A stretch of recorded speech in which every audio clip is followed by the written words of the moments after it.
Hi, this is Taylor McKenzie with Credit Trauma, and I wanted to give you a couple of tips today if you are currently going through a divorce or if you're thinking about going through a divorce. So here we go. Credit tip number 1. Unfortunately, divorces can sometimes bring out the worst in people, and if you're concerned that your spouse may go out and rack up all the credit cards, then you might want to protect yourself. If this is a concern for you, then immediately contact your creditor and have them either freeze or close the account. This way, no additional charges are going to be incurred that you two will both have to deal with later.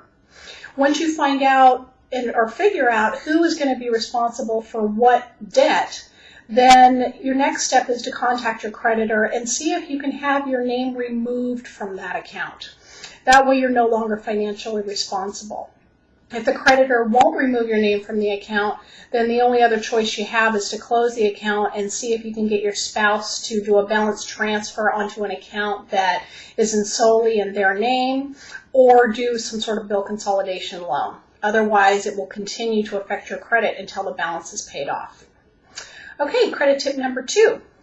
If you have jointly held bank accounts that are in both of your names, it's perfectly legal for either spouse to go into the bank and withdraw all the money.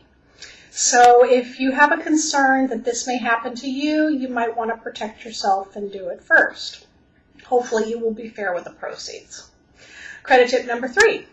If you own a house together and decide that your spouse is going to stay in the property, under no circumstances should you let your spouse talk you into signing any kind of quitclaim or grant deed which takes your name off title to the property as long as you are still on the loan.